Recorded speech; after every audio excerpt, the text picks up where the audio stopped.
In this video, we'll discuss enzyme inhibition and enzyme regulation, one of the most important topics. Inhibition of enzyme, or you can say enzyme inhibition. Enzyme activity can be inhibited and it can be irreversible or reversible. Two types. We know that enzyme and substrate forms an enzyme substrate complex, and then finally product is formed and enzyme is released. And substrate binds to the active site of enzyme. What if inhibitor comes and binds on this active site or any other site other than active site? Will it permanently inhibit the enzyme activity or not? If it permanently inhibits the enzyme activity, then it is irreversible. And if the activity can be reversed again, that is reversible. Irreversible enzyme inhibition, in which the inhibitor, which is irreversible inhibitor, that binds to the active site of enzyme by which interaction? Covalent interaction. Tightly binds to the enzyme.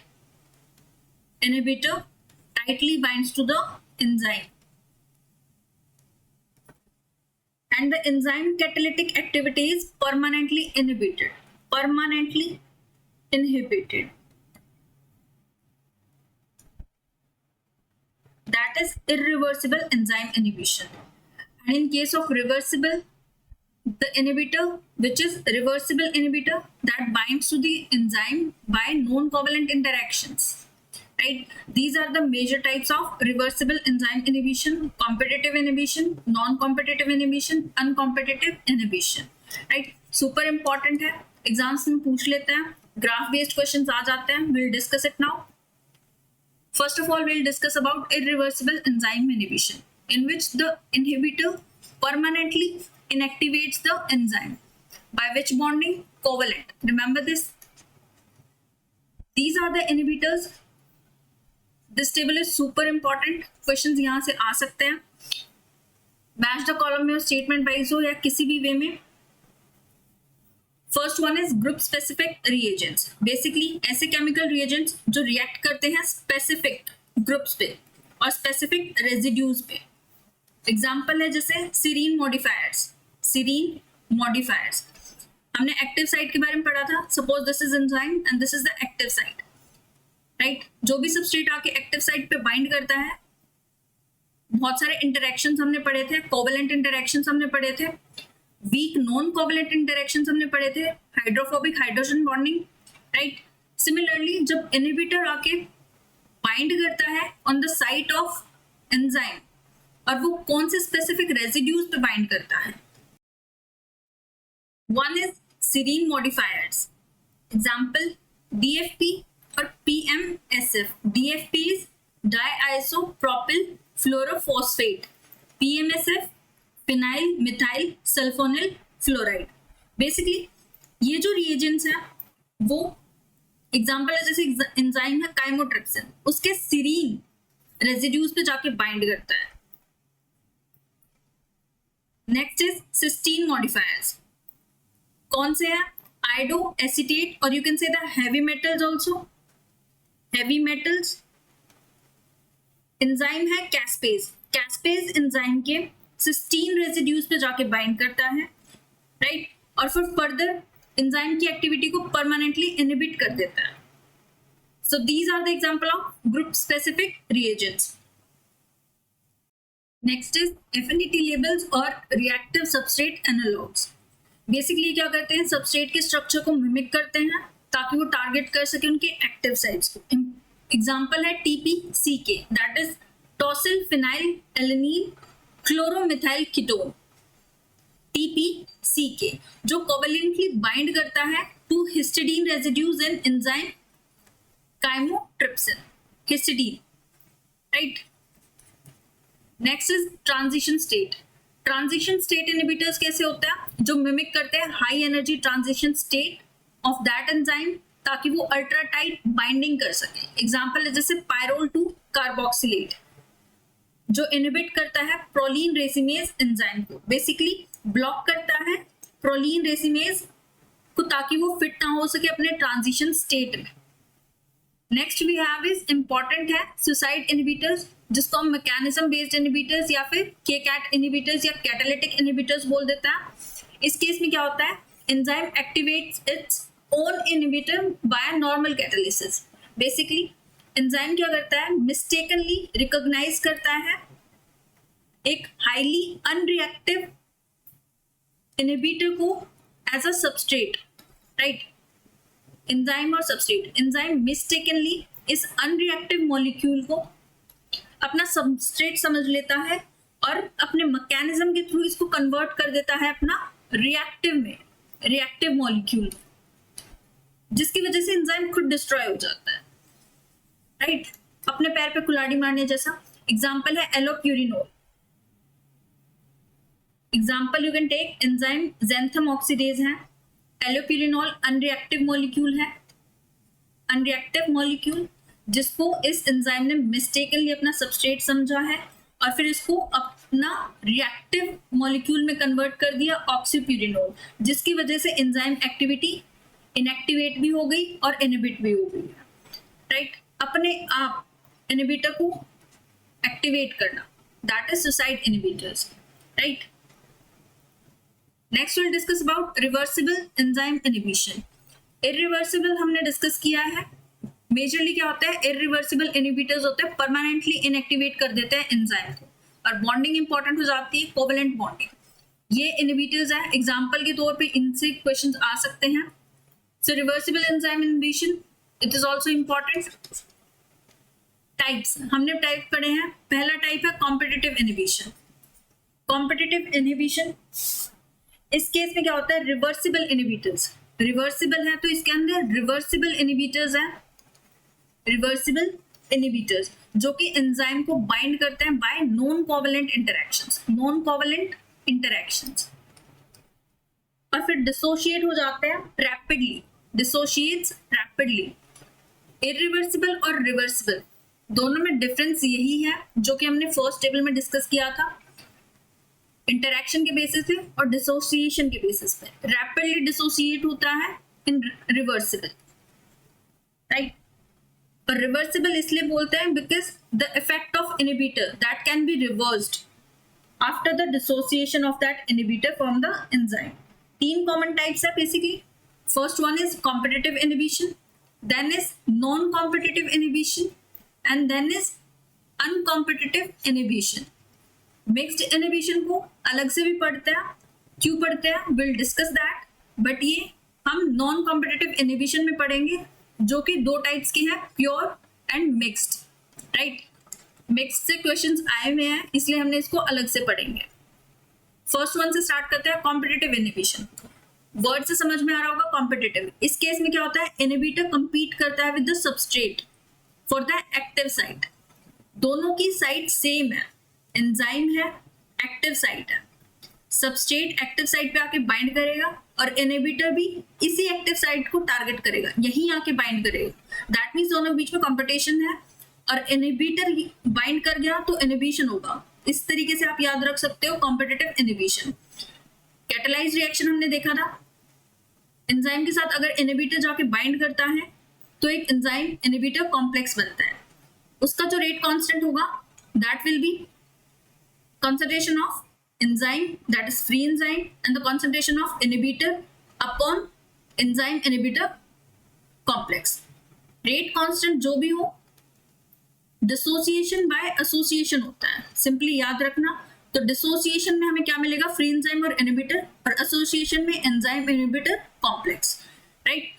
अब competitive inhibitor की presence में Michaelis Menten और लाइनवीवर बर्ग की equation पे क्या effect पड़ेगा, उनका graph कैसे आएगा, क्वेश्चंस यहां से आते हैं। हमने मैकेनिज्म देखा कि इनहिबिटर आके बाइंड कर रहा है एक्टिव साइट पे, वहीं सबस्ट्रेट बाइंड करता है तो कंपटीशन है। उसके केस में रेट कांस्टेंट हमने देखा है और ये रेट कांस्टेंट है फॉर द इनहिबिटर। अब हम देखेंगे Michaelis Menten equation. Michaelis Menten equation क्या थी, B equals to V max substrate concentration by Km plus substrate concentration. But competitive inhibitor के प्रेजेंस में यहाँ अल्फा आ जाता है, दैट इज मॉडिफायर, और you can say apparent Km, right. This is the equation in presence of competitive inhibitor. Alpha की value क्या होगी, 1 प्लस इनहिबिटर की concentration upon rate constant of inhibitor. Graph कैसे बनेगा, नॉर्मल ग्राफ हमने देखा था, ये जो first minus I means no inhibitor, जब कोई इनहिबिटर नहीं होगा तो ग्राफ कैसे बनेगा माइकलिस मेंटन का, इस तरीके से।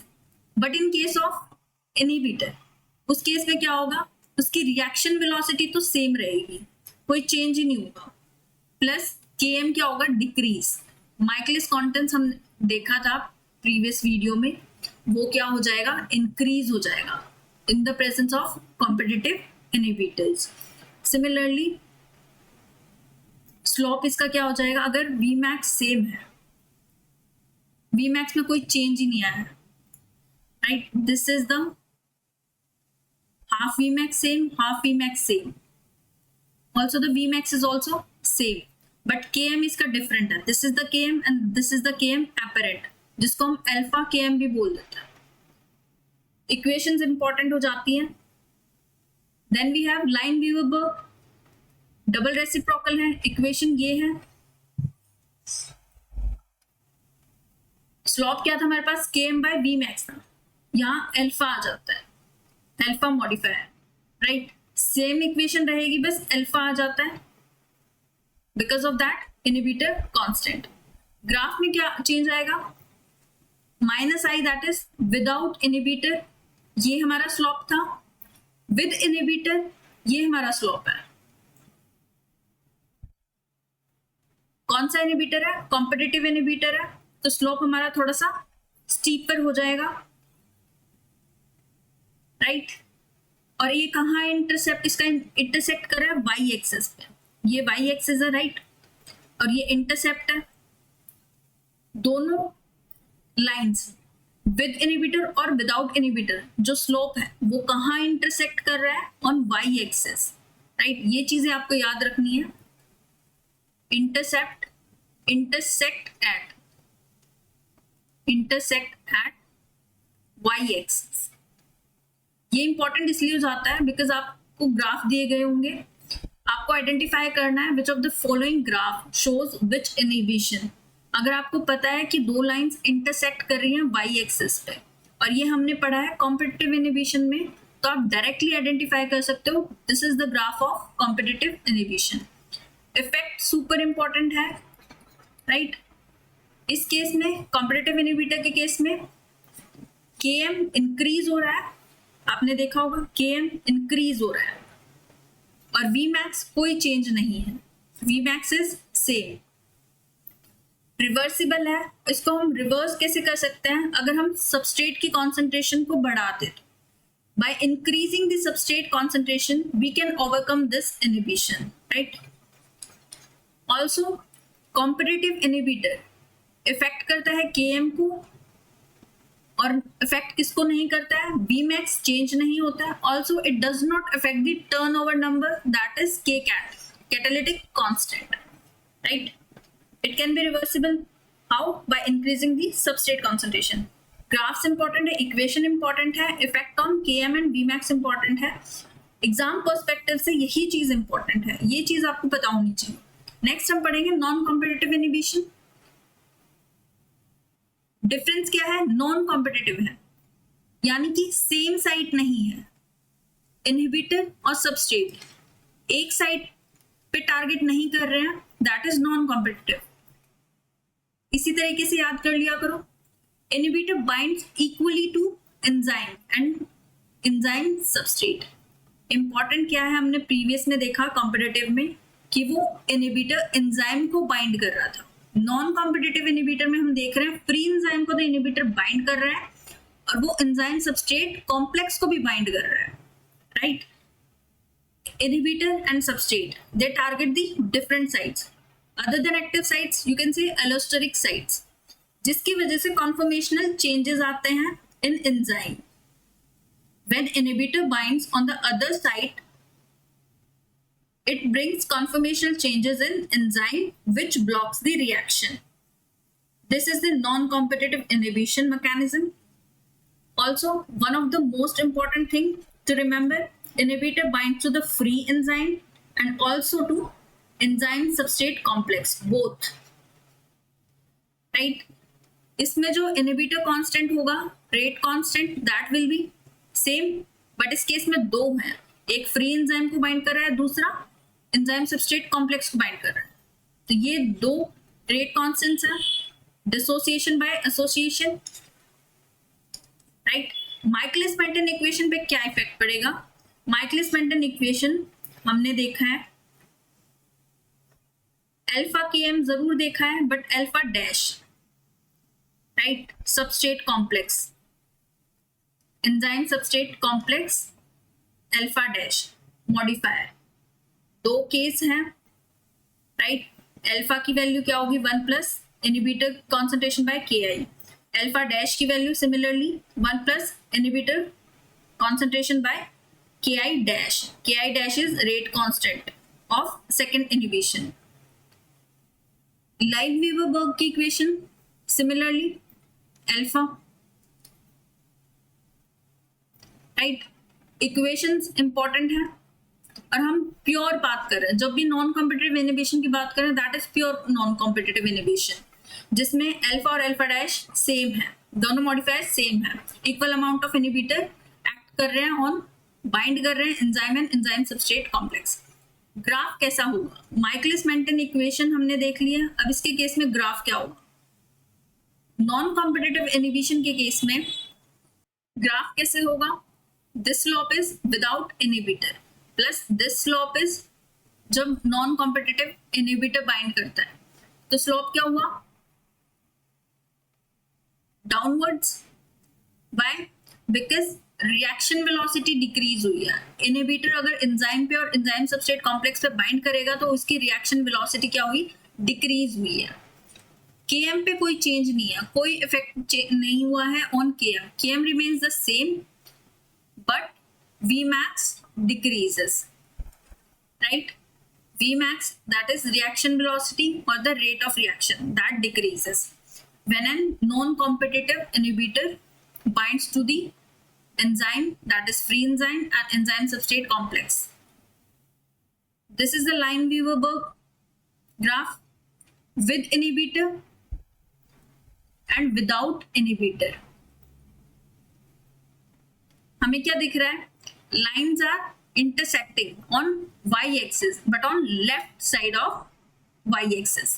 ये y-axis है, थोड़ा सा स्लोप क्या हो गया? स्टीपर हो गया। Why? Because Vmax डिक्रीज हो गया। स्लोप क्या था हमारा? स्लोप हमारा Km by Vmax था, right? This was the slope. Previous video में डिस्कस किया है, y equals to mx plus c होती है straight line equation. m is slope जो कि km by vmax था, this is slope which is km by vmax। अगर vmax velocity decrease होगी तो स्लोप क्या होगा? इंक्रीज होगा, राइट? थोड़ा सा स्टीपर हो जाएगा इन कंपैरिजन टू दिस। और ये y एक्सिस पे ज्वाइन नहीं हो रहे हैं, इंटरसेक्ट नहीं हो रहे हैं, बट ये x एक्सिस पे हो रहे हैं। This is the y axis, इसके लेफ्ट साइड में यानी कि सेकेंड क्वाड्रेंट में on minus x axis intersect हो रहा है, बिकॉज km तो सेम ही है, सिर्फ Vmax में फर्क आया है। इक्वेशंस दोनों की देख लेना। ग्राफ इंपॉर्टेंट है, I am saying it again and again, graphs are important, identification में आ जाते हैं। Even you should know the mechanism, enzyme और एंजाइम सबस्ट्रेट दोनों पे इक्वली बाइंड कर रहा है। Next will discuss about mixed inhibition. Pure inhibition के केस में अल्फा एंड अल्फा डैश दोनों इक्वल है, राइट? मिक्स्ड के केस में इक्वल नहीं होंगे। व्हाई? बिकॉज इनहिबिटर एंजाइम और एंजाइम सबस्ट्रेट को बाइंड कर रहा है, लेकिन डिफरेंट एफिनिटीज के साथ बाइंड कर रहा है, राइट? एफिनिटीज का रिलेशन हमने केएम के साथ देखा था, inverse relation in the previous lecture detail में, राइट? बाइंडिंग साइड डिफरेंट है for inhibitor and substrate, that means कोई कॉम्पिटिशन नहीं है। तो ये किसका एग्जाम्पल होगा? नॉन कॉम्पिटिटिव इनहिबिशन का। पर बाइंडिंग जो इनहिबिटर की होती है, that brings conformational change in enzyme, right? जिसकी वजह से सबस्ट्रेट की बाइंडिंग इन्फ्लुएंस हो जाती है। मिक्स इनहिबिशन में binding of substrate gets influenced by the binding of inhibitor which brings conformation changes in enzyme, right? जिसकी वजह से बाइंडिंग एफिनिटी सबस्ट्रेट की रिड्यूस हुई है। बाइंडिंग रिड्यूस हुई है, दैट मीन्स एफिनिटी रिड्यूस हुई है, which means Km increases. Km increase हुआ है, दैट मीन्स ग्राफ पे क्या फर्क पड़ेगा, Km तो इंक्रीज हुआ है, this was the original Km, और एपरेंट Km क्या होगा, increase, right, this is the increase, right. इस चीज में क्या है, नॉन कॉम्पिटिटिव है, तो हमें पता है इनहिबिटर बाइंड करेगा फ्री एंजाइम को भी और इनहिबिटर बाइंड करेगा एंजाइम सबस्ट्रेट कॉम्प्लेक्स को भी।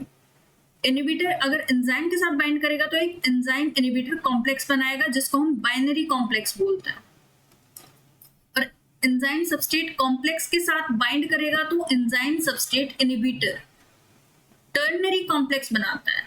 3 क्वांटिटीज हैं, that means ternary complex, 2 quantities हैं, that means binary complex, right. Equation देखेंगे, इक्वेशन सेम रहेगी, बट अल्फा और अल्फा डैश की वैल्यू सेम नहीं होंगी in case of mixed inhibition. 2 cases बनेंगे इसमें, जिसमें जो रेट कांस्टेंट है और जो दूसरा रेट कांस्टेंट है, बिकॉज एफिनिटीज डिफरेंट होंगी while binding to free enzyme and binding to enzyme substrate complex.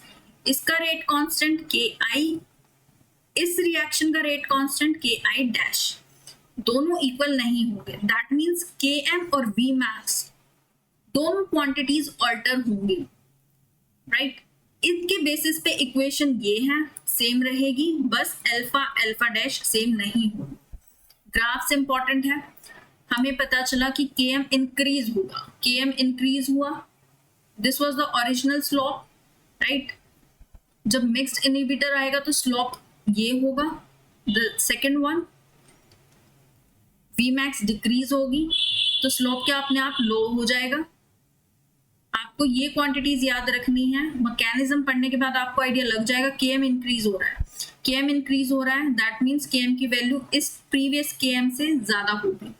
Vmax decrease हो रहा है बिकॉज एफिनिटी रिड्यूस हुई है, दैट मीन्स सबस्ट्रेट कॉन्सेंट्रेशन, हमने स्टार्टिंग में ही माइकलिस कांस्टेंट में पढ़ा था,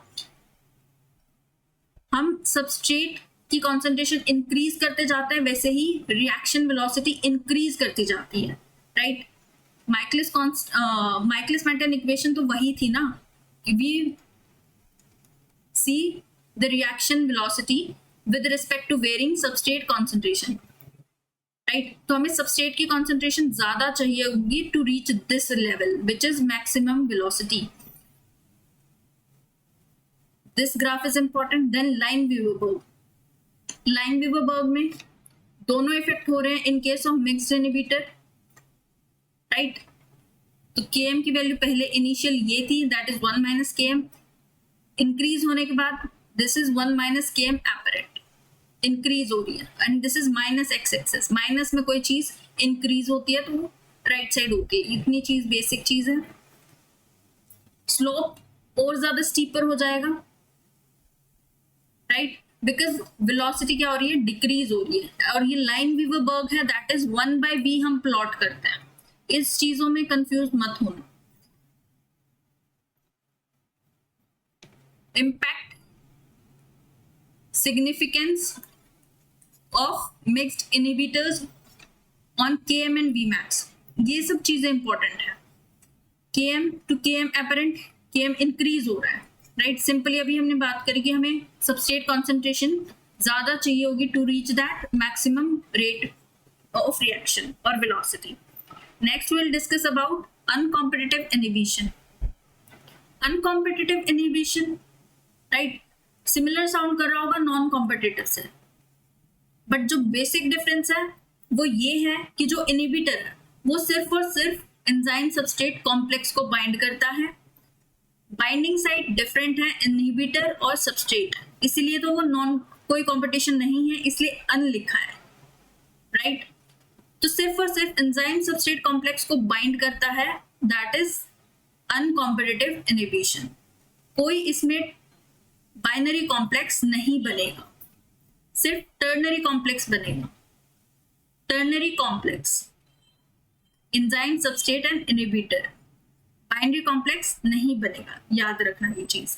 अनकॉम्पिटिटिव इनहिबिटर्स में जो इनहिबिटर्स होता है, presence of that inhibitor around the enzyme It facilitates enzyme to bind to substrate. Facilitates, inhibitor की प्रेजेंस एंजाइम को फैसिलिटेट कर रही है ताकि वो अपने सबस्ट्रेट को बाइंड कर सके, जिसकी वजह से क्या है, सबस्ट्रेट की एफिनिटी इंक्रीज हो जाती है. एफिनिटी इंक्रीज हुई, that means Km decrease. Inverse relation है, राइट. Km डिक्रीज हुआ तो स्लोप भी तो वैसे ही बनेगा. This is the original slope of Michaelis Menten. Km in case ये है of the slope, right. This is the rough diagram, but आप समझ जाना. Km डिक्रीज हुआ है, डिक्रीज. ये पॉजिटिव एक्स एक्सिस है, तो डिक्रीज में अपरेंट Km क्या होगा, decrease. Similarly reaction velocity Vmax वो भी डिक्रीज होगी, वो भी डिक्रीज होगी. सिंपल इक्वेशन आपको पता है, एंजाइम सबस्ट्रेट रेट कांस्टेंट्स हमने बात की है, सिर्फ टर्शनरी कॉम्प्लेक्स बनेगा, राइट. इक्वेशन है, सिमिलर इक्वेशन है. अगर दो रेट कांस्टेंट्स हैं, right, Ki and Ki dash, this is for free enzyme, this is for enzyme substrate complex. इस केस में फ्री एंजाइम के साथ वो बाइंड करेगा ही नहीं, तो एंजाइम सबस्ट्रेट कॉम्प्लेक्स के केस में अल्फा डैश जो कि सबस्ट्रेट कॉन्सेंट्रेशन से मल्टीप्लाई करता है. इक्वेशन ये चीज है, ये चीज ध्यान देना. और जो लाइनवीवर बर्ग प्लॉट होगा उसमें स्लोप कैसे होगा, स्लोप हो जाएगा पैरेलल. याद रखना, अगर स्लोप पैरेलल हो रहा है, पैरेलल बिकॉज Km डिक्रीज हो रहा है, Km डिक्रीज होगा, ऐसा कोई पॉइंट नहीं आएगा जहां Km और ये सेम होगा, ओरिजिनल और एपरेंट वाला. Vmax भी क्या हो रहा है, डिक्रीज हो रहा है. कितना डिक्रीज हो रहा है, राइट. तो पैरेलल लाइंस बनेगी. किसी ग्राफ में अगर पैरेलल स्लोप्स आपको दिख रहा हो तो समझ जाना that is the case of uncompetitive inhibition. These are the examples of reversible inhibitors. Important है, मैकेनिज्म्स इंपॉर्टेंट है, जो भी हमने पढ़ा. इक्वेशन इंपॉर्टेंट है, प्लस क्या सिग्निफिकेंस है, क्या इफेक्ट है on Vmax and Kmax, right. Mechanism plus effect on Michaelis-Menten equation and Lineweaver-Burg equations. Third, what will be the effect on Km and Vmax specifically. Fourth, reasoning of that mechanism. Fifth, graph and slopes. Graph and slopes. And also examples of that mechanism. तीन basic, competitive, non competitive, uncompetitive. Competitive और uncompetitive में दोनों के में mechanism में difference, right. Seventh, you should know about the inhibitors, right. कौन सा free enzyme पे बाइंड कर रहा है, कौन सा मैकेनिज्म में, कौन सा एंजाइम सबस्ट्रेट पे बाइंड कर रहा है, कौन सा सिर्फ एंजाइम सबस्ट्रेट पे बाइंड कर रहा है, that is uncompetitive.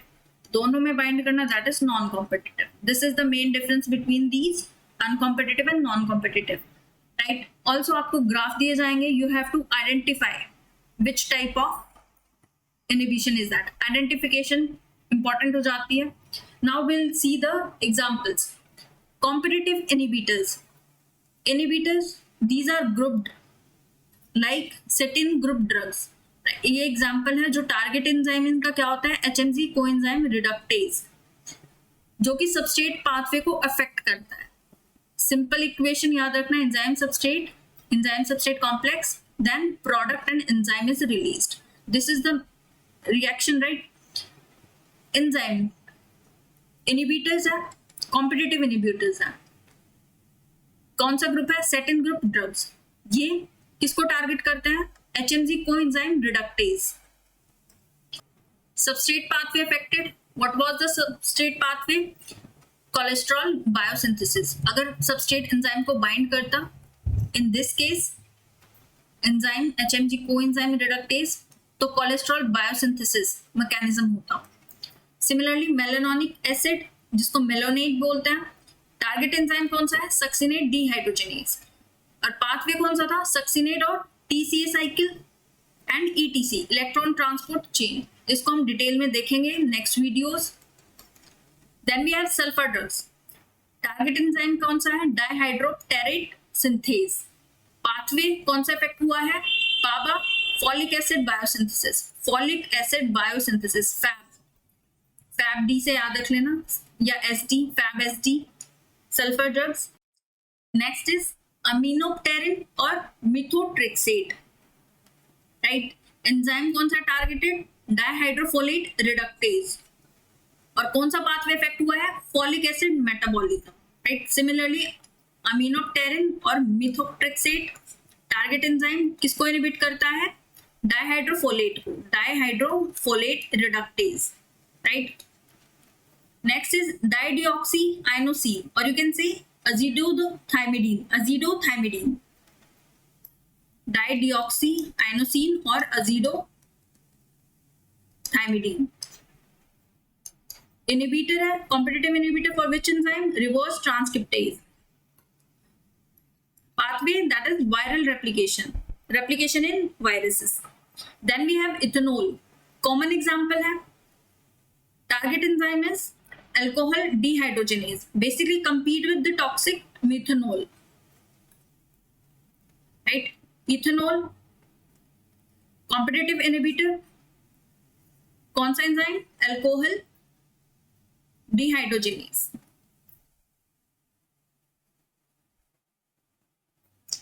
This table is super important.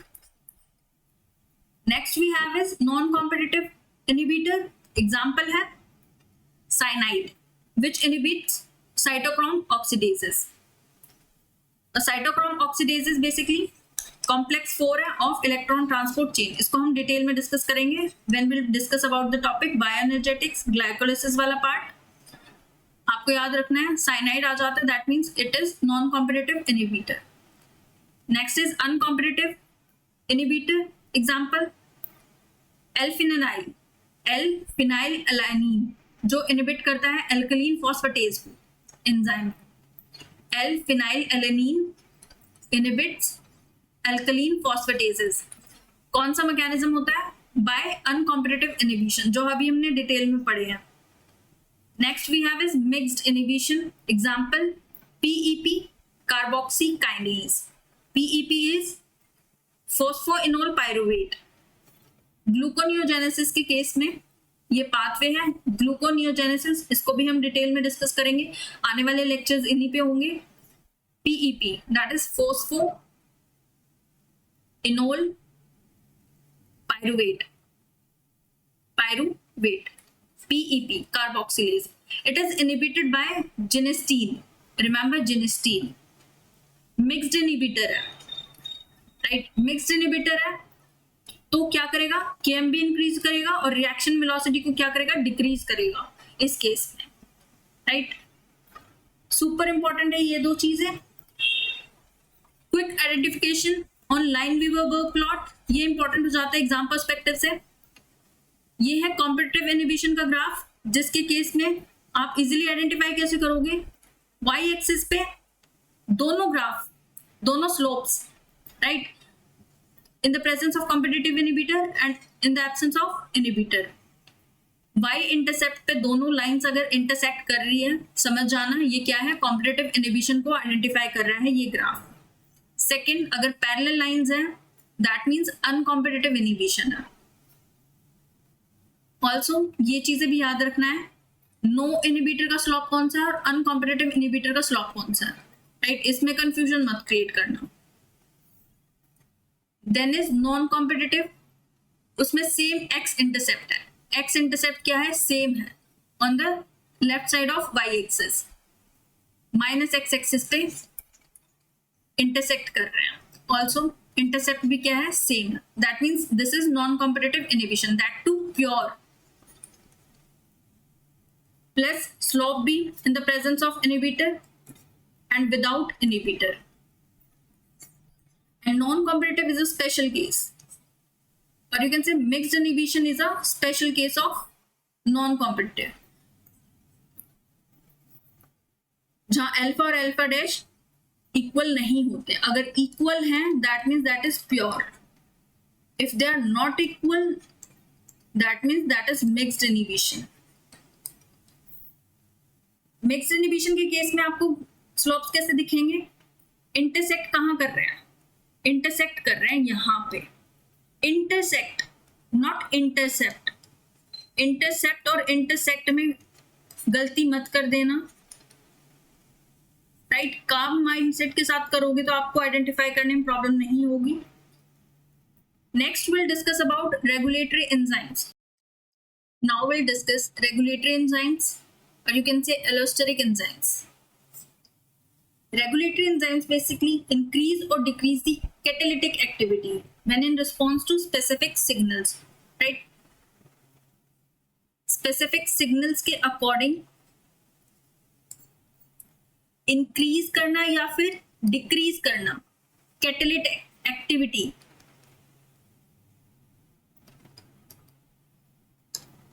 उनको regulatory enzymes बोलता है।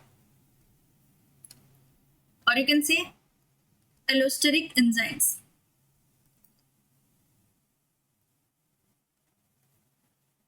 Allosteric. Allo means other. Steric means site or place.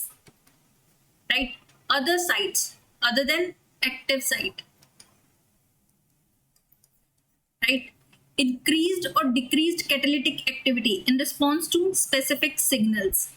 Function किसका है? रेगुलेटरी एंजाइम का है, राइट? और ये catalytic activity, this can be modulated, catalytic activity can be modulated through reversible non covalent bonding, non covalent binding by regulatory compounds, or you can say modulators, other name effectors. अगर effector हो, modulator हो, regulatory compound हो, तीनों same ही है। and the next, it can be reversible covalent modification.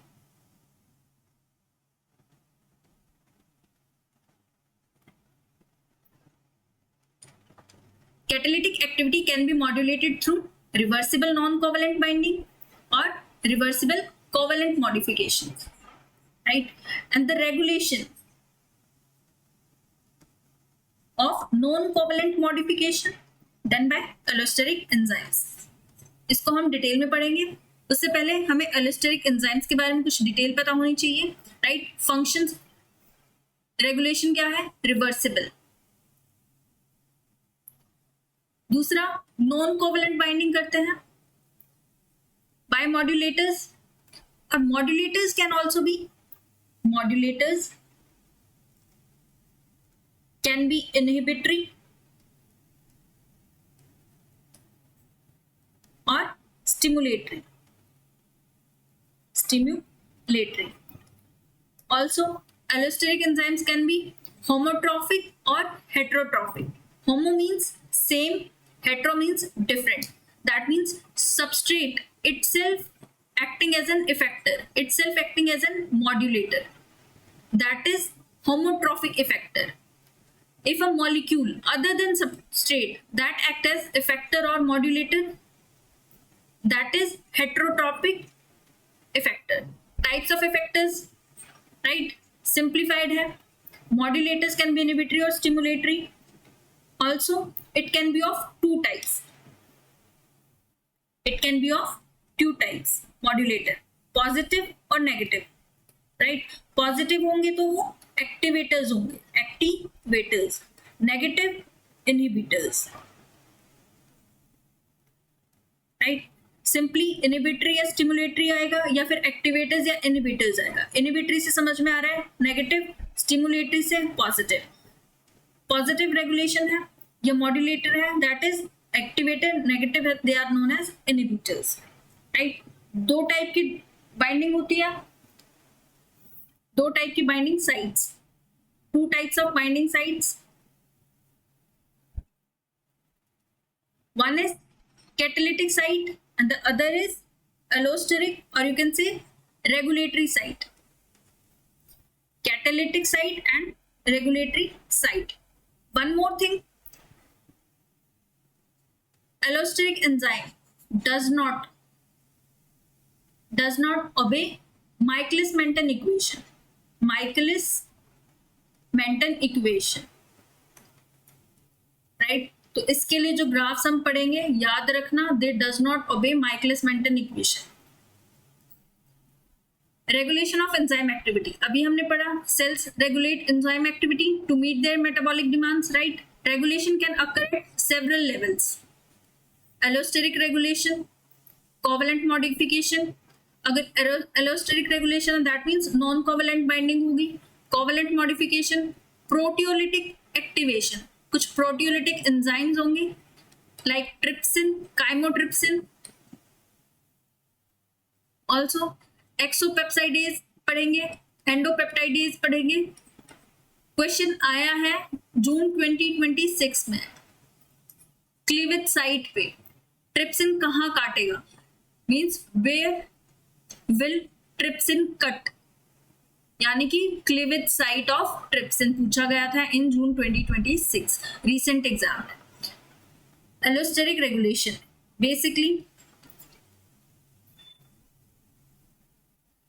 Effector molecules bind करेंगे on allosteric sites, regulatory sites जो कि enzyme में होंगे, और उस बाइंडिंग की वजह से कॉन्फॉर्मेशनल चेंजेस आएंगे in that enzyme which will alter the activity by affecting the functioning of catalytic subunit, right?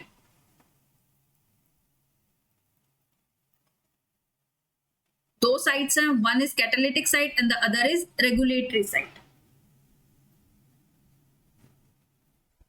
Modulator positive है नेगेटिव है, depending on that.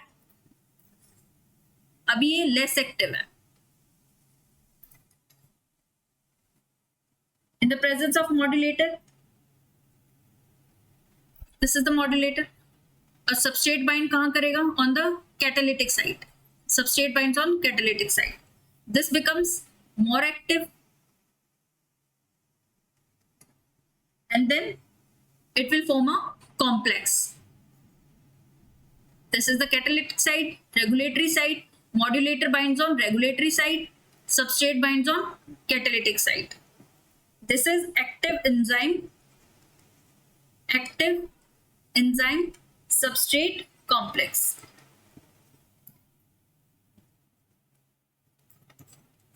Right? Allosteric enzyme detail में हम पढ़ चुके हैं. Also one more thing you have to remember, allosteric enzymes are oligomeric. Oligomeric मतलब it consists of multiple subunits. Mostly they are oligomeric.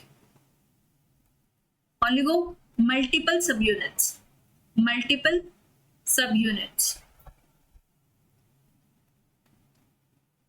If they are of heterotropic nature.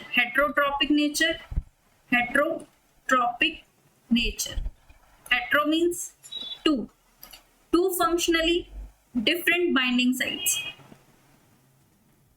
One will be the catalytic site on which the substrate is binding, and the second is regulatory or allosteric site where the modulator will bind.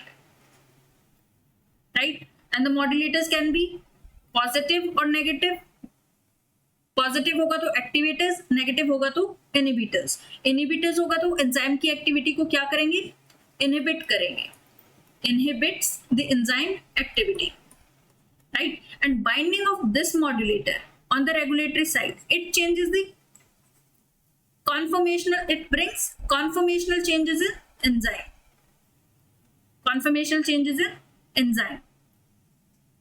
Which enzyme? Allosteric enzymes, which will influence the catalytic activity.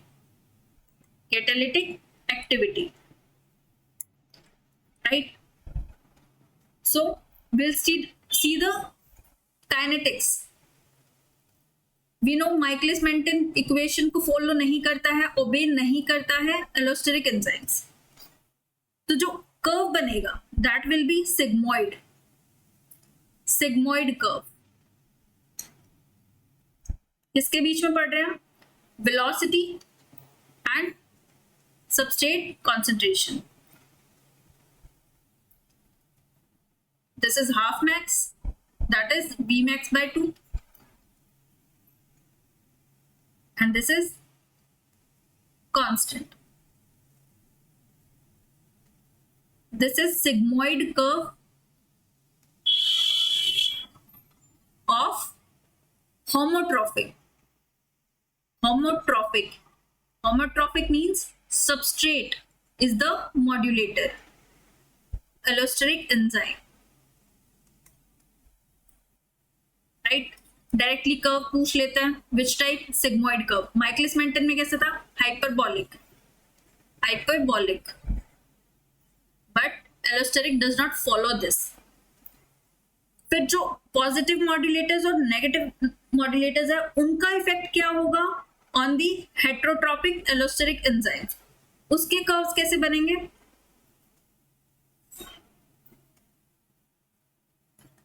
Sigmoid curve है, right.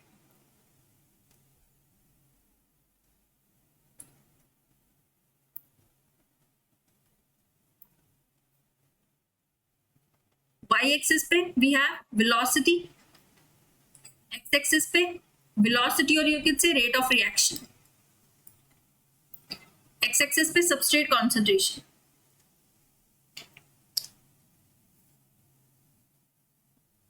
above slope in the presence of modulators, positive modulators।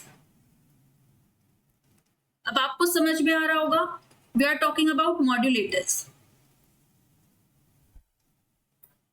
Positive and negative, two types, right. That means ये हम किसके बारे में पढ़ रहे हैं? Heterotrophic allosteric enzyme.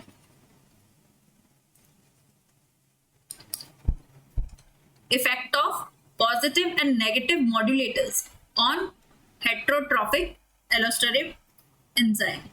जो सेंट्रल कर्व है, central curve, this is basically it shows substrate activity relationship without modulator, shows substrate activity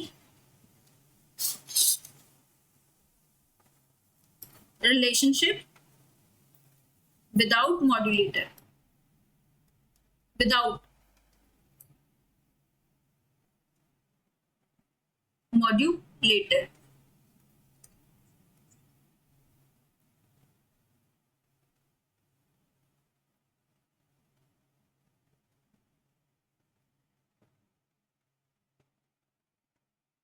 इससे क्या पता चल रहा है? पॉजिटिव मॉड्यूलेटर है, Vmax इंक्रीज करेगा। Positive modulator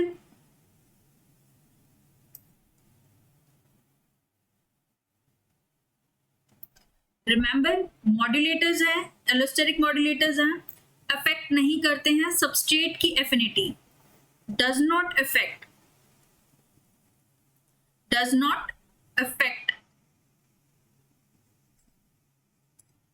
the substrate affinity to the enzyme but changes Vmax। ये ऑब्जर्व हुए हैं।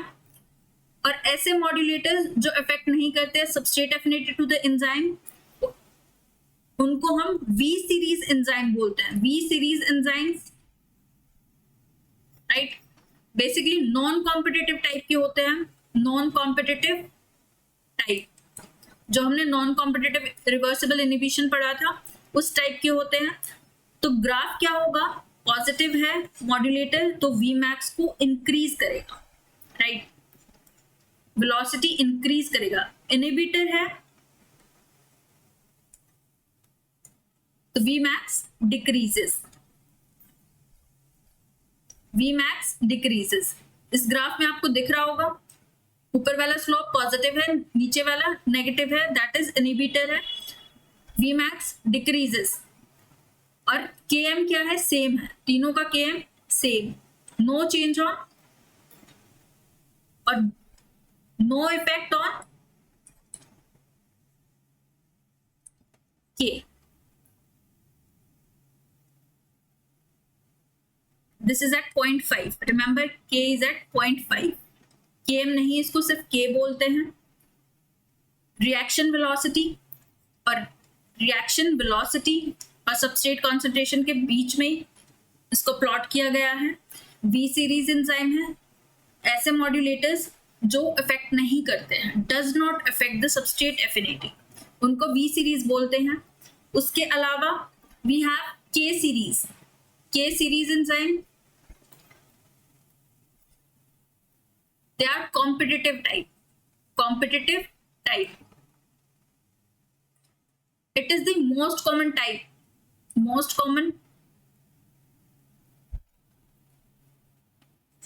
In this case, binding of effectors,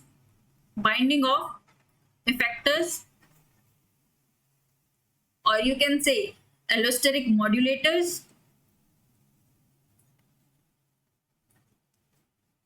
binding किसके साथ? To the enzyme affects the substrate affinity.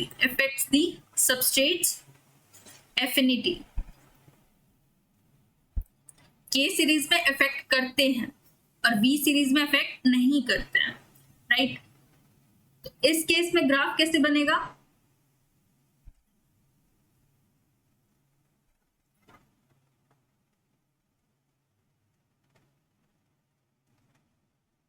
This is the central curve, original one.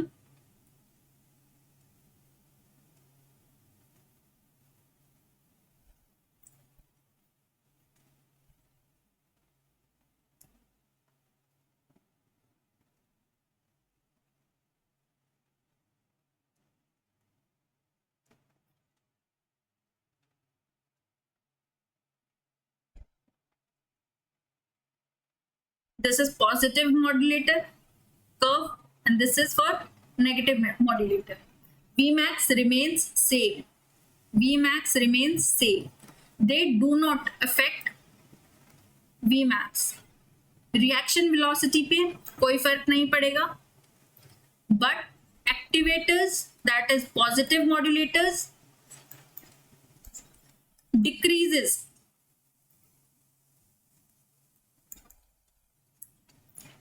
Right? Whereas inhibitors, negative modulators, they increases rate constant, right, at 0.5. Example के तौर पे याद रख लेना के series enzymes के example: carbamoyl, phosphate, synthetase, CPS. Then we have ATKs, then threonine dehydratase.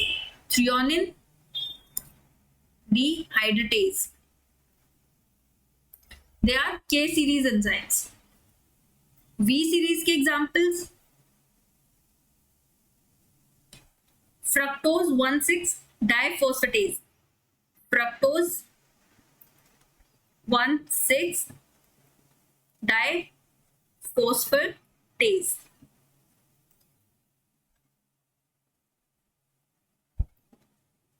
BIS. Also pyruvate carboxylase and pyruvate carboxylase.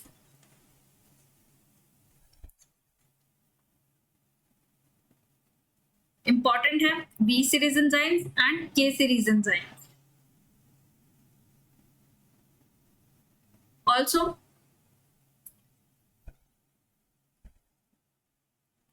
in this particular graph, y-axis पे reaction velocity, x-axis पे substrate concentration, right? This is the Vmax.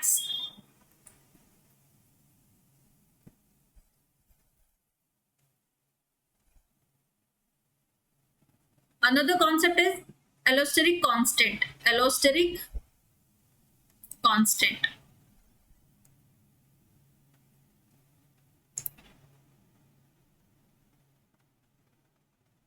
allosteric constant. K is what? Allosteric constant, right? Transition between these two forms, right? Equilibrium constant for the transition, equilibrium constant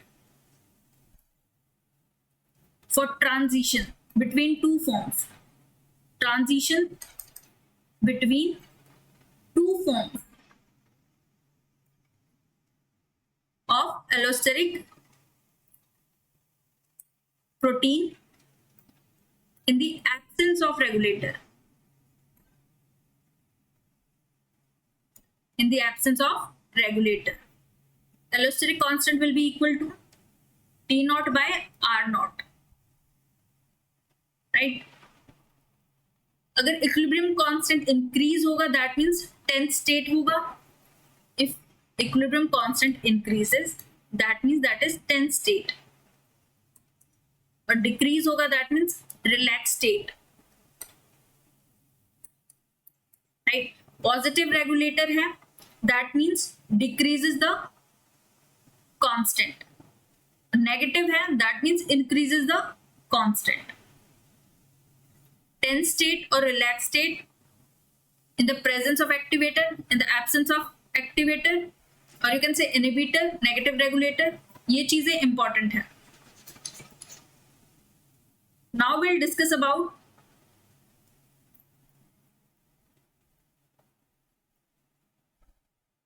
regulation.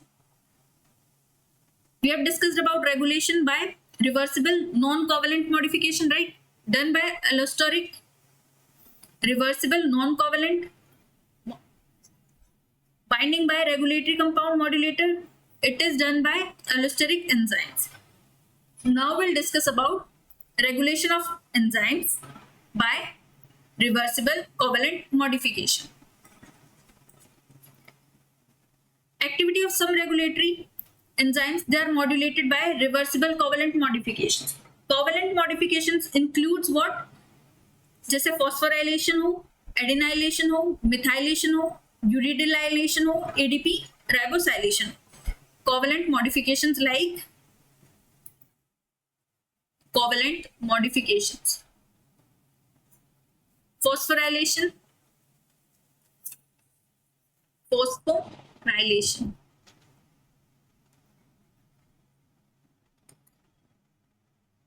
और adenylation,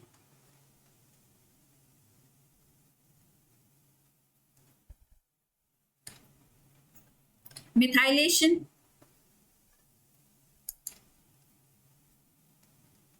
uridylylation,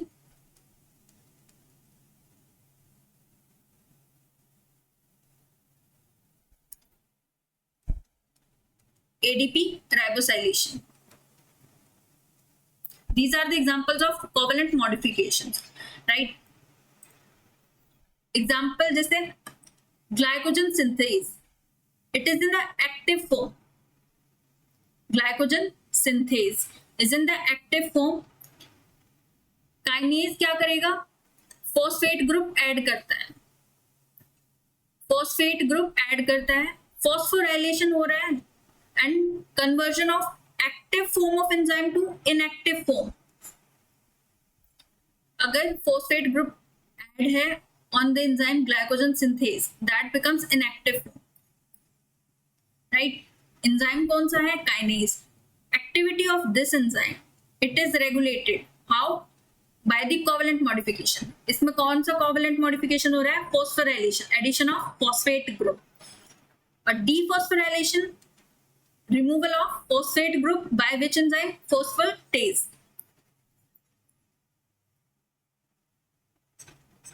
Right? These are the example. Glycogen synthase, active form, और glycogen phosphorylase active form. दो type के regulation होते हैं, intrinsic और extrinsic. Word आ जाता है intrinsic with in the enzyme. Extrinsic regulation हो रहा है done by other molecule, right? Similarly कुछ एंजाइम्स की एक्टिविटी कंट्रोल करी जा सकती है रिवर्सिबल कोवेलेंट मॉडिफिकेशन से. जैसे हमने ग्लाइकोजन सिंथेज के बारे में डिस्कस किया, वैसे ही ग्लाइकोजन फॉस्फोराइलेज है. मॉडिफिकेशन हो रही है इसमें भी, phosphorylation, phosphorylation, right? Other examples like nitrogenase, इसमें मॉडिफिकेशन कौन सी, ADP राइबोसाइलेशन. Then we have other example, glutamine synthetase in E. coli. कौन सी कोवैलेंट मॉडिफिकेशन हो रही है, एडिनाइलेशन, राइट? इसके टेबुलर फॉर्म में एग्जांपल्स एंड द मॉडिफिकेशंस मैं पीडीएफ में अपलोड कर दूंगी, राइट? जब आपको फाइनल पीडीएफ मिलेगी उसमें ये टेबल भी इंक्लूडेड होगा. Next will discuss about proteolytic activation. It is super important topic because June 2026 में क्वेश्चन आया था प्रोटियोलिटिक एंजाइम्स के ऊपर. अभी हमने बात किया कि trypsin where they cut along the peptide chain. Proteolytic activation basically कुछ एंजाइम्स होते हैं, they are synthesized as inactive precursors, जिनको हम जाइमोजेंस बोलते हैं या प्रो एंजाइम्स बोलते हैं.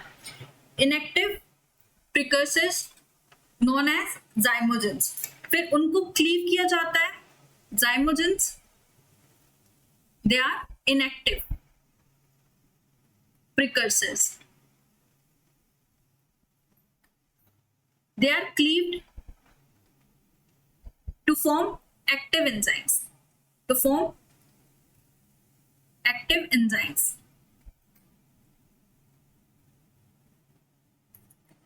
Example of proteolytic enzymes, like some of the proteolytic enzymes are chymotrypsin, trypsin. They are initially synthesized as inactive precursors. Inactive precursors कौन से, जैसे chymotrypsinogen,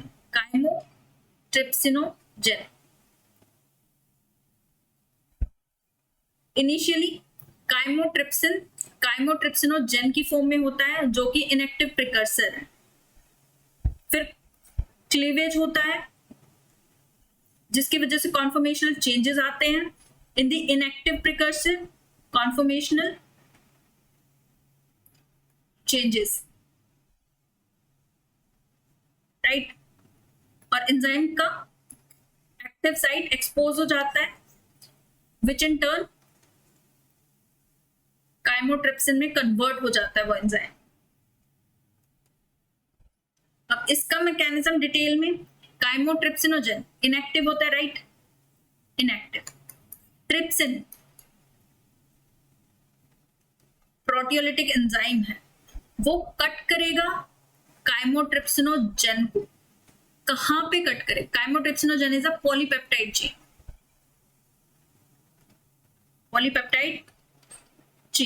Single polypeptide chain, almost 245 amino acid residues. Conversion of chymotrypsinogen to chymotrypsin. Chymotrypsin is 3 polypeptide chain. They are linked by 2 to 5 disulfide bonds.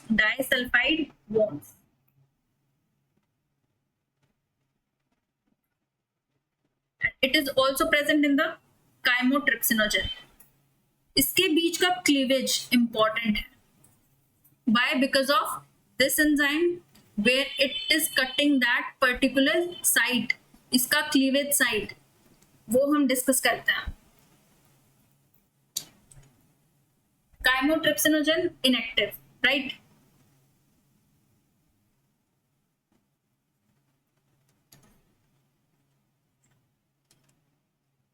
It is inactive. Then comes trypsin.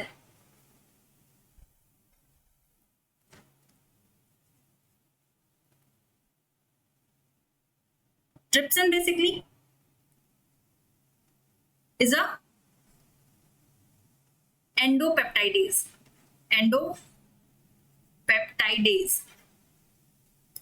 Endo से आपको पता चल रहा होगा within the polypeptide.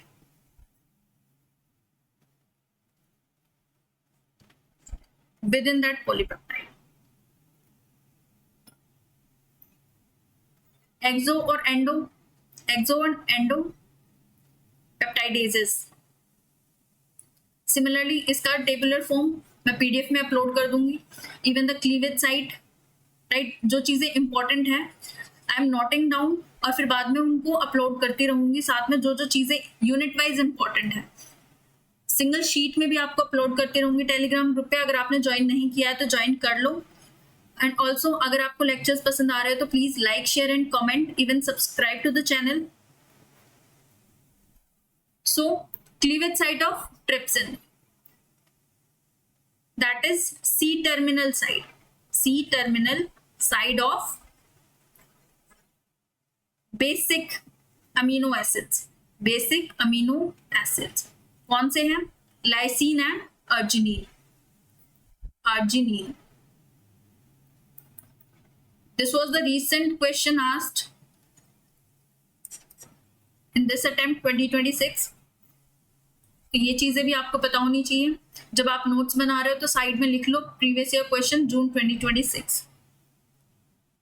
तो chymotrypsinogen polypeptide chain पे trypsin, उसके C terminal side पे बेसिक अमीनो एसिड कौन सा है? आर्जिनिन। आर्जिनिन को कट करेगा, राइट। कट करने के बाद also one more thing, exception है, if in case polypeptide chain के नेक्स्ट बेसिक अमीनो एसिड, यहां सपोज यहां लाइसिन है या आर्जिनिन है आपको, और ये सी टर्मिनल है, हमें पता है ट्रिप्सिन यहां कट करेगा, बट व्हाट इफ कि इनका जो नेक्स्ट चेन है वो प्रोलीन है। अगर प्रोलीन है तो वो यहां नहीं कट करेगा। This is the exception. Proline shouldn't be the next amino acid linked to this basic amino acid, which is the cleavage site of trypsin, right? Cleavage के बाद that will form chymotrypsin। This is inactive, this will be the active one, right? There are multiple examples like trypsinogen,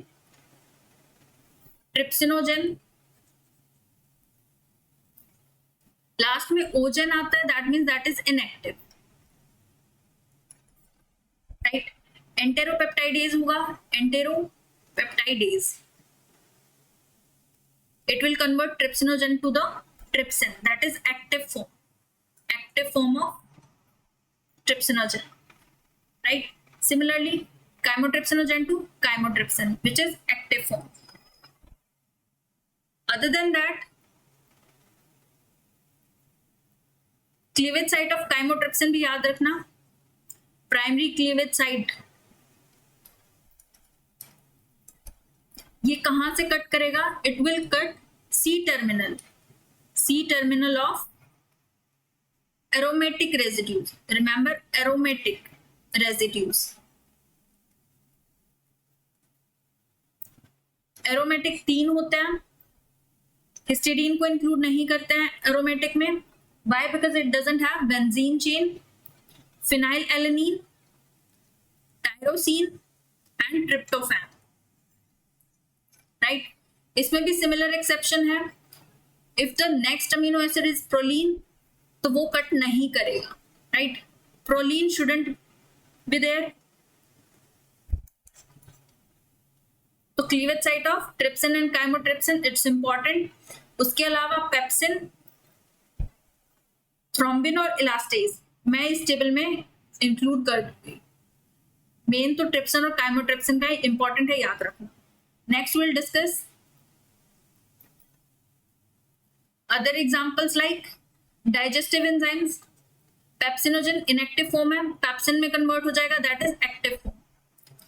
blood clotting factors, fibrinogen it is inactive, it gets converted into fibrin, fibrin इसका active form. Prothrombin, it is inactive, it will get converted into active. By how? By the mechanism called proteolytic activation. And this is irreversible, right? Next we'll discuss substrate inhibition. Substrate inhibition समझ में आ रहा है? Substrate inhibition, substrate का role है, that means when substrate concentration is very high, right, then substrate binds to inhibitory site on enzyme. Catalytic site पे तो substrate bind करता ही है, अगर इसकी कंसंट्रेशन ज्यादा है तो वो इनहिबिटरी साइट पे भी बाइंड कर जाएंगे। अगर इनहिबिटरी साइट पे सबस्ट्रेट बाइंड करेगा, that means it will inhibit the mechanism, or it will inhibit the activity of enzyme.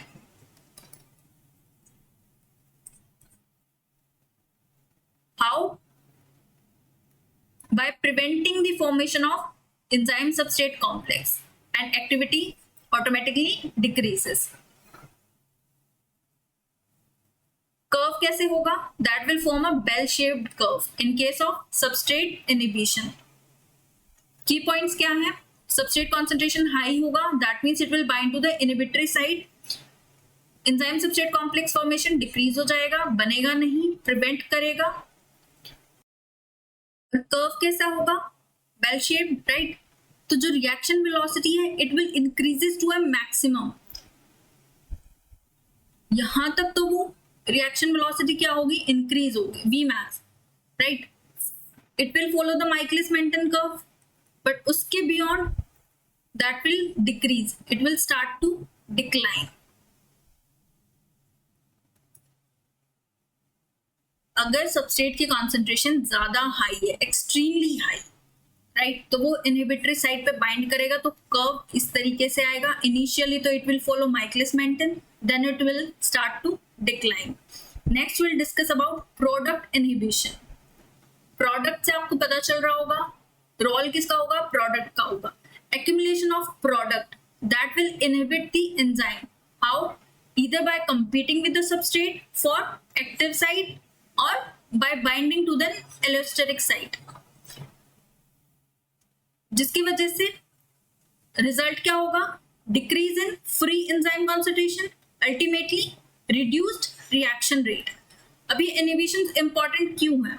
Suppose part सी में क्वेश्चंस आते हैं, एनालिटिकल क्वेश्चंस यहीं से बनते हैं। आपको क्वेश्चन का पाथवे गिवन है, suppose A is the product, right, it will block the enzyme E. For example enzyme E converts B to C and excess of C binds to and slows down enzyme E. इस तरीके से आपको complex pathway मैंने example के तौर पे बताया है। इस तरीके से अगर पाथवे गिवन है, it will ask what type of inhibition it shows, right. तो वो इनहिबिशन क्या होगा? प्रोडक्ट के रिलेटेड है, तो वो प्रोडक्ट होगा, प्रोडक्ट इनहिबिशन होगा, और यू कैन से फीडबैक इनहिबिशन होगा। सिमिलरली आपको gist of substrate inhibition, product inhibition और जितने भी इनहिबिशन मैकेनिज्म है उनका कॉन्टेक्स्ट समझना है, राइट। अगर सबस्ट्रेट की कंसंट्रेशन ज्यादा है तो वो इनहिबिटरी साइट पे बाइंड कर जाएगा और एंजाइम सबस्ट्रेट कॉम्प्लेक्स का फॉर्मेशन कम होगा, और इनिशियली तो रिएक्शन वेलोसिटी इंक्रीज हो रही है, फिर सडनली वो डिक्लाइन कर रही है when the substrate concentration is extremely high. ये इस सबस्ट्रेट इनहिबिशन का कॉन्टेक्स्ट है। सिमिलरली अगर ये कॉन्टेक्स्ट इस फॉर्म में क्वेश्चन में आता है तो आपको दिमाग लगाना है कि ये सबस्ट्रेट इनहिबिशन है। इसी टाइप के एनालिटिकल क्वेश्चंस होते हैं जहां मेजॉरिटी स्टूडेंट्स लैक कर जाते हैं। वो पढ़ लेते हैं टॉपिक, सबस्ट्रेट इनहिबिशन पढ़ लेते हैं, प्रोडक्ट इनहिबिशन पढ़ लेते हैं, बट वो किस कॉन्टेक्स्ट में क्वेश्चन आ सकता है वो चीजें पढ़ना और वहां माइंड लगाना, वो स्कोरिंग हो जाता है, राइट। सिमिलरली हम पढ़ेंगे फीडबैक मैकेनिज्म, फीडबैक इनहिबिशन और feedback repression. feedback inhibition, simple context of feedback inhibition. Feedback inhibition is a specialized form of product inhibition. Product inhibition हमने डिस्कस किया, सिंपल पाथवे। अब हम फीडबैक इनहिबिशन को discuss करते हैं in simple pathways. simple pathway, substrate A, it is converted to substrate B by enzyme 1. Then B becomes C via enzyme 2. C becomes the final end product, that is D. Final end product is D via enzyme 3. This is the normal pathway production. Step 1, normal pathway हमने देखा है. Second step is accumulation of product. Accumulation of product, जो कि हमने product inhibition में पढ़ा है. Accumulation of product. Excess amount of final end product, that is D. Then is allosteric binding. Allosteric binding, third step. Excess amount किसका है? Product का है. What it will do? It will bind to the allosteric site of enzyme 1, which is third step, allosteric binding. D, excess product, it will bind to the allosteric site of enzyme 1. This is the allosteric site.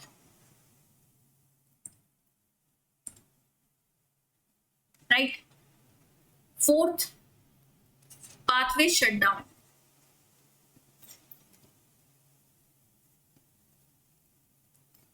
हमें पता है excess product binding onto allosteric site of enzyme. What it will do? It will alter or it will bring conformational changes. Conformational changes. Conformation का मतलब आपको पता होगा, that is shape, right? Conformational changes in enzyme. Shape changes के बाद substrate A fit ही नहीं होगा उसकी साइड पे. Substrate A no longer fit into enzyme. No longer fit into enzyme. So entire pathway is stopped. Entire pathway stops immediately. Right? बहुत simple है, by step मैंने बताया है.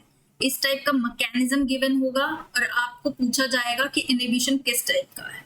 So you have to remember excess product when it binds to the enzyme 1. Initially जो enzyme था which was converting A into B, substrate A into product B, conformational changes आ जाएंगे. Enzyme की catalytic activity change हो जाएगी. कॉन्फर्मेशनल changes की वजह से सबस्ट्रेट उसके अंदर फिट ही नहीं हो पाएंगे, तो पाथवे इमीडिएटली स्टॉप हो जाएगा. This is the simple pathway. What if branch pathway given हो? कोई भी पाथवे दो या दो से ज्यादा फाइनल प्रोडक्ट्स बना रहा हो, उस केस में कैसे रेगुलेशन होगा? Suppose this is the branched pathway, that was linear, right? Branched pathway regulation.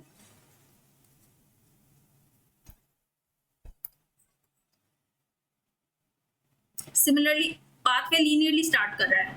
A to B, B to C and C to D. This is the main trunk. Second is branching point. अब branching point कहाँ पे है? Branching point at D, at this compound. Pathway is split into two directions. Pathway is split into two directions. Branch 1, supposedly, it produces products like X, then Y, then Z. Right? Final product is AA1. Suppose we are giving it words like AA1. Enzyme, you can say caps X, Y, Z, right? This is the branching point. Final end product हमारा था D of this reaction. Second branching point is, you can say E, F, G, and the end product is AA2. Enzyme, you can say caps E, caps F and caps G. These are the enzymes.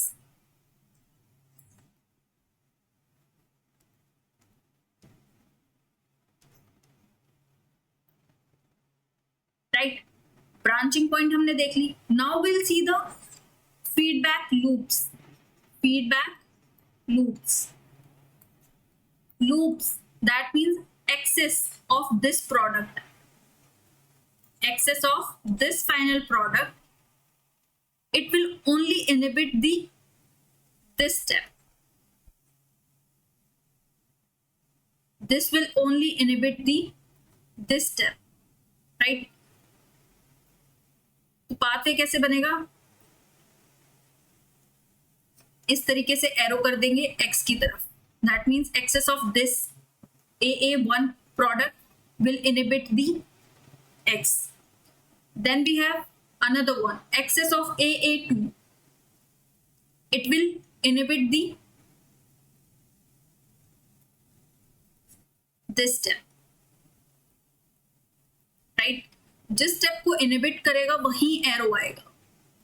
अगर आपको ऐसे arrow given है, that means excess of AA2 is inhibiting the E. Right? These are the independent loops. Loops word आ जाता है, that means the final end product is forming a loop with the initial product. किस पे वो affect कर रहा है, किसको वो inhibit कर रहा है. Right? Loop ही तो बन रहा है. This is the linear equation, linear reaction, right? And the final product is inhibiting X step. तो ये loop बन रहा है. And this is different, independent of this another one. Right? तो outcome क्या होगी? Outcome.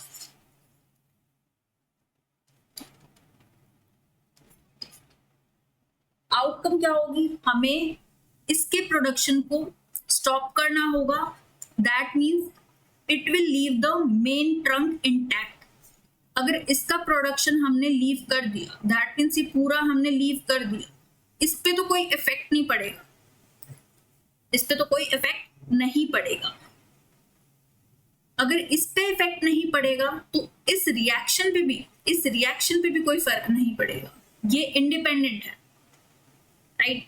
सिमिलरली क्वेश्चन, अब ये तो मैंने आपको स्टेप बाय स्टेप बताया. अभी बैकवर्ड डायरेक्शन में क्वेश्चन कैसे पूछ सकता है? सपोज आपको ये पाथवे गिवन है, ABCD ऐसे पूरा गिवन है पार्ट सी में स्पेसिफिकली.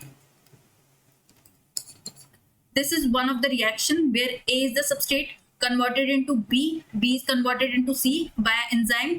Right? इतना कॉम्प्लेक्स बनाने की जरूरत नहीं, वो सिंपल इंटैक्ट लिख देंगे ऐसे ABCD. फिर दो पाथवेज आपको गिवन होगा. सिमिलरली जिस तरीके से हमने ये किया है, एरोज गिवन होंगे. इवन आपको एरोज का मतलब पता होना चाहिए क्या होता है. आपसे पूछ लेंगे what will be the outcome if production of AA1 is stopped. तो आउटकम क्या होगा? Production of AA1, stopping of production of AA1, it will leave the main reaction intact, right? Which will further allow production of AA2 normally, जैसे हो रहा था वैसे ही. इसके production को रोकने से ना ही इस रिएक्शन पे फर्क पड़ रहा है, ना ही इस रिएक्शन पे फर्क पड़ रहा है. This is the outcome the examiner is expecting from you. और यही इसी तरीके से पार्ट सी टाइप क्वेश्चंस बनते हैं. फीडबैक इनहिबिशन हमने बात कर लिया, सिंपल और ब्रांच्ड. अब हम बात करते हैं feedback repression. Feedback repression basically different होता है फीडबैक इनहिबिशन से. इसमें feedback repression is different from inhibition.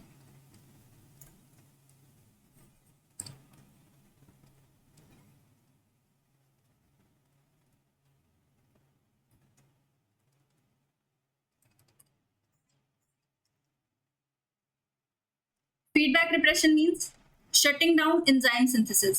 Shutting down enzyme synthesis at genetic level. At genetic level. By preventing the cell from creating new enzymes. By preventing the cells from creating new enzymes.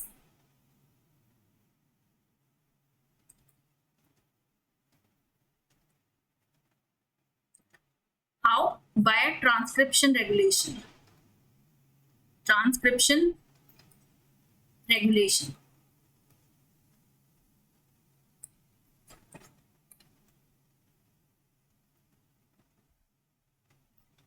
Repression है, right. Inhibitory feedback है, जहां पे जो and product produce हुआ है that will act as को repressor. And product acting as co-repressor which will repress the synthesis of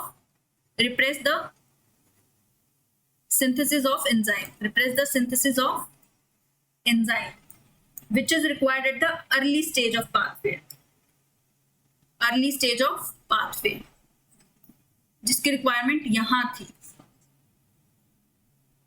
Substrate suppose S, this is the enzyme which is forming the end product, right? And now this end product is acting as co-repressor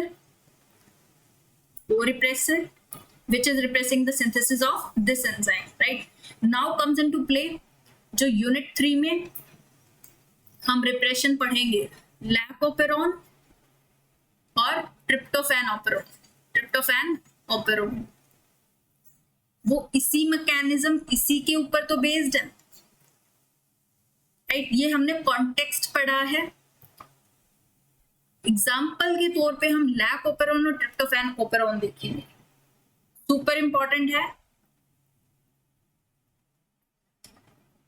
repression and induction of enzyme synthesis gene level पे. Eight gene level हम unit 3 में देखते हैं.